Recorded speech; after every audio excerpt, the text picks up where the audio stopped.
It's time to dig into the nitty-gritty of this game. If you look on the dot matrix here, you'll notice it says total plays 340, and that is between me and a bunch of friends who played it over the course of the week. I put a lot of play on this game, and actually, this is after I did a software update. I actually mentioned that version 1.0 was the current release and that they might release an update, and literally on Christmas weekend, they released an update to the game, and it had a lot of big changes. And now it's at version 1.2, which is the latest one as of basically January 1st, 2012. And it's a pretty solid release. There's some things to talk about, which we'll get into. But yeah, there's a lot of plays I put on this. So now I think it's time to really dig into the game and talk about it. And I want to start with the aesthetics. I want to kind of talk about the translite, the look of the game, and then we'll get deeper into the rules and the gimmicks and the stuff that there is to complete. So let's power cycle this game here. Turn her back on here. And there we go. Transform and roll out. Let's focus on the translite here. This is a really, really nice looking translite. Of course, this is on the Combo Limited Edition. Like I said, the designer limited editions have faction-specific translites. The Pro Edition in the arcades, the first one that was released, actually has Optimus and Megatron. But I have to say, I'm really impressed at the look of this translite. The fluorescent tube does a pretty good job spreading the light out, because sometimes, depending on the game, the fluorescent tube will actually just look like it's dead center and it won't light up the rest of the translite. But in this case, I mean, you could say it's a tiny bit dark. I mean, you can see where it's a little dark at the top and bottom, but for the most part, everything is pretty evenly distributed. You can see it is split right down the middle, which is what I was talking about in terms of the combo edition of this game. The playfield itself, which we'll get to, is also split right down the middle. Purple, or Decepticon violet on the left, Autobot crimson red on the right, and the translite follows that exact pattern. We have nice, colorful representations of the robots who make an appearance in the game, along with their faction-specific logos and various QR codes, which are scannable using smartphone applications. I have a friend who will demonstrate how these work later on, so hold tight. Now, I admit, I like the robot choices they used for this game. But I do wish Stern would have incorporated Wheelie and Brains somewhere, because I love those guys. Also, the translite is extremely sharp and very detailed, except for Megatron's chomped out, battle-damaged head, which is a little bit of a blur. The farther away you are, obviously, the less noticeable this blurriness is, but it's weird that everything else is of a high resolution and Megatron is kind of a lower res. I do really like this look, and again, this is the very first thing that I wanted to go over because it's the first thing that you really see, I think, when you look at a pinball machine, is this lit up translite, and it looks great.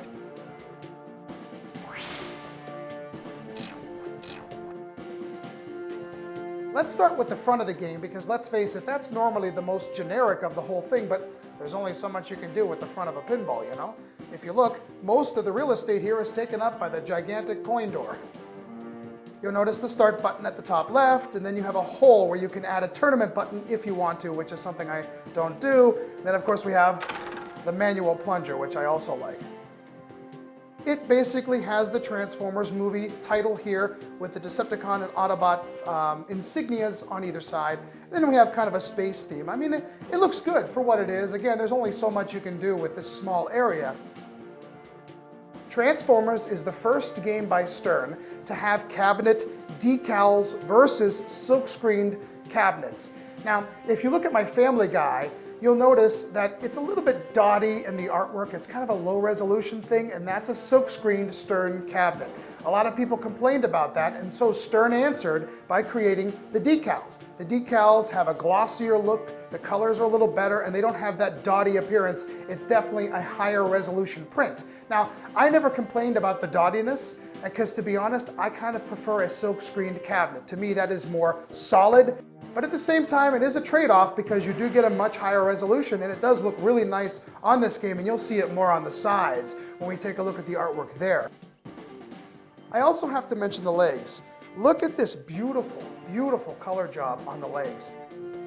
At first, I thought in the pictures that this looked a little tacky with the two colors and the red. I didn't really like as much, but I have to tell you, in person, this is beautiful, and the legs really look great. Now, if you look really close near the start button, you notice these faint but present vertical print lines, almost like they were running low on ink, you know? I'm not too happy with that, and it kind of defeats the purpose of high-res printing. But overall, it's not bad, so let's move on.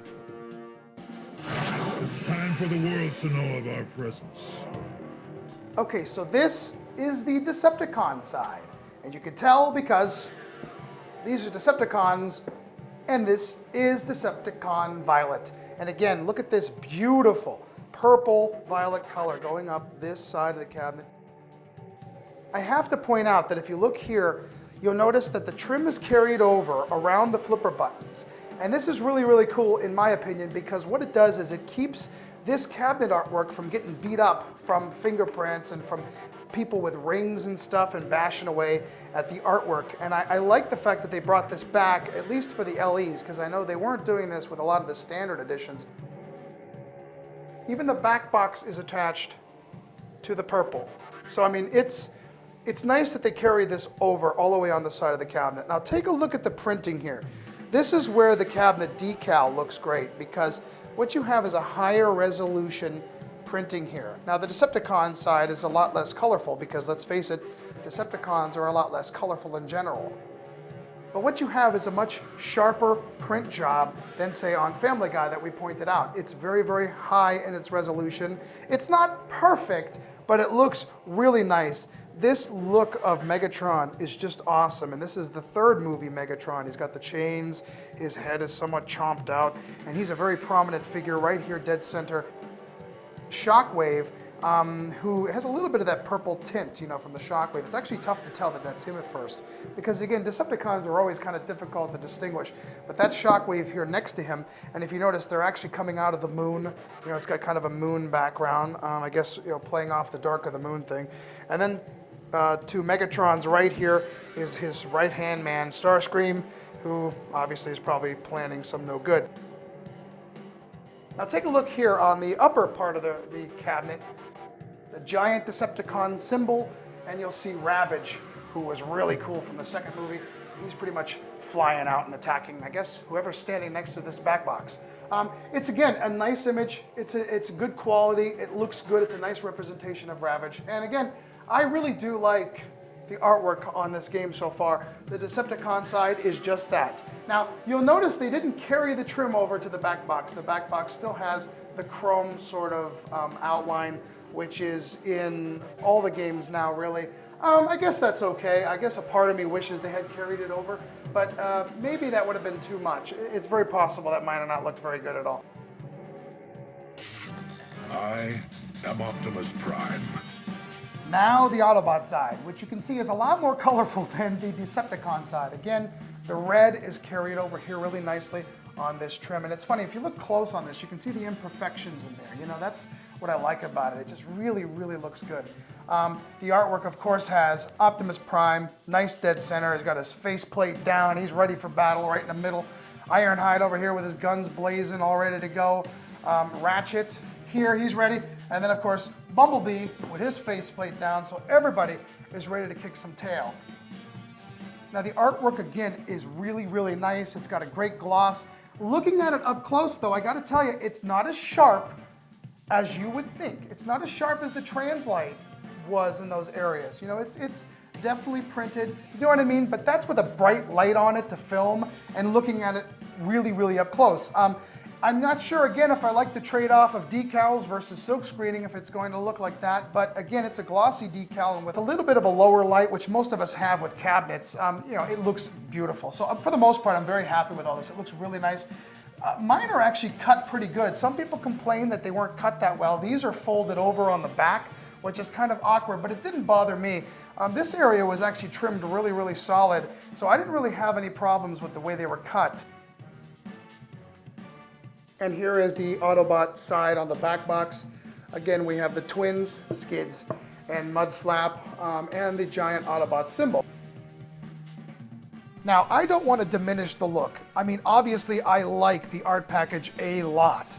And I have to give Stern credit for just focusing on the robots and not photoshopping Shia LaBeouf and Megan Fox and Rosie Huntington, Carly, that chick from the third movie, all over the game. I think that was a smart idea, making it only Decepticons versus Autobots. But if you do a quick search online, you will find these exact character poses in wallpaper and other already created graphics. Now maybe this is due to a licensing issue. They might have been forced to use those particular poses and artwork, but you know, even though they are cut out and arranged on original art, it's not all original. So that's a look at the cabinet, and again, for the most part, it's really beautiful. They did a really nice job. I love the different color trim. I love the artwork. I love the colors. And aside from the fact that they use decals, which I'm still not sold on, this is a really, really nice, really nice design. Let's bust some Decepted chops. All right, so now we're at the front of the machine. I took the glass off in order to make this a little easier, but let me show you some stuff on the top side of the game, starting with this lockdown bar. Let me pull this out, because I want to show you what this looks like. This thing is absolutely beautiful, and I wasn't too sure at first, like I mentioned, but in person it's gorgeous. It has a really nice gloss. Like I said, very fingerprint written, although they're not showing up as much as I thought they would. And it's split in the center since this is the combo edition. It splits the red and the purple with this TF logo. This is just a sticker. I don't know if you can see it. It's not the greatest thing in the world. I would have rather had something actually etched into this, but you know, it's not bad. I don't think it's going to go anywhere, although it's probably going to wear out after a while. The first thing that your eyes really are drawn to on this playfield are the LEDs. They're all over the place. In Family Guy, they were just up in the mini playfield. This time they are on the entire game. And the whole playfield itself is obviously split Decepticon Autobot in terms of artwork.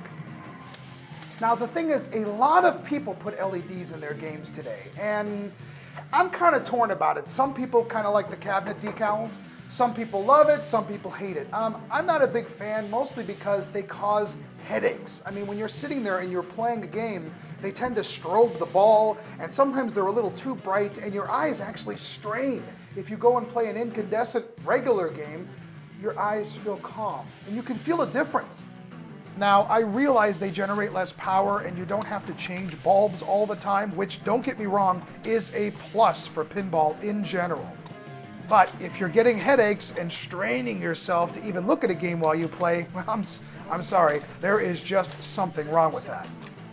I have to be honest though, Stern did a great job in making sure that that didn't happen. I don't know how they figured it out, but even the GI lights do not strobe the ball, and I got to give them a quick thumbs up for that because they look great.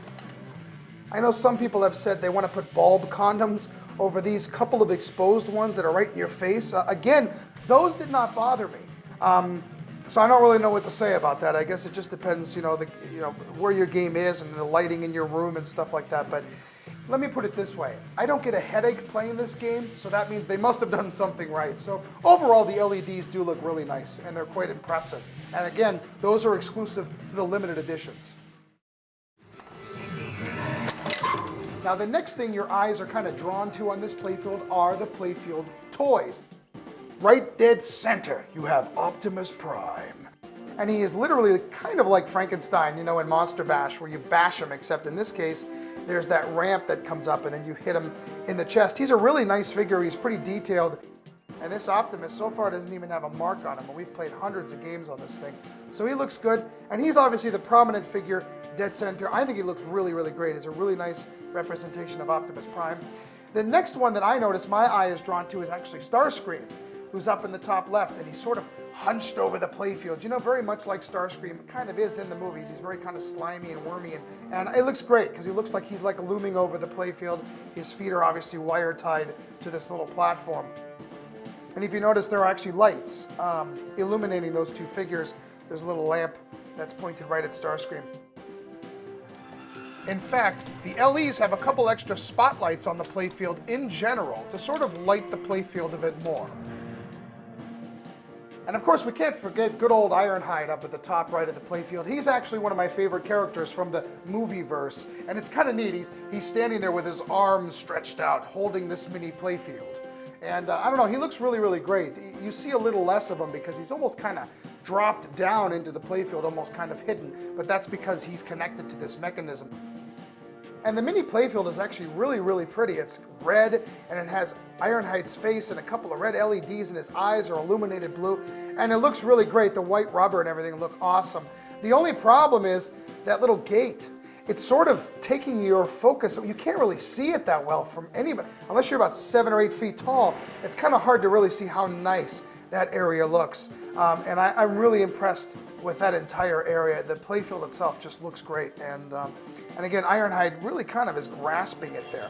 So it's kind of neat. It's almost like Ironhide had his own electromechanical pinball and decided, you know what, I'm going to pull out the tilt and we're just going to shake it. These figures are from a Dark of the Moon toy line called Robo Power Robo Fighters. They're basically created for younger kids and they don't transform. But if you take into account that these figures can be hit with a giant steel ball, especially Optimus, who actually is, well, they need to be very durable. Let me tell you, I own Leader Class, Optimus, Starscream, and Ironhide, and one hit with that ball, well, let's just say pieces are snapping off. Short of molding and creating their own toys, I think it was smart that Stern used these variations.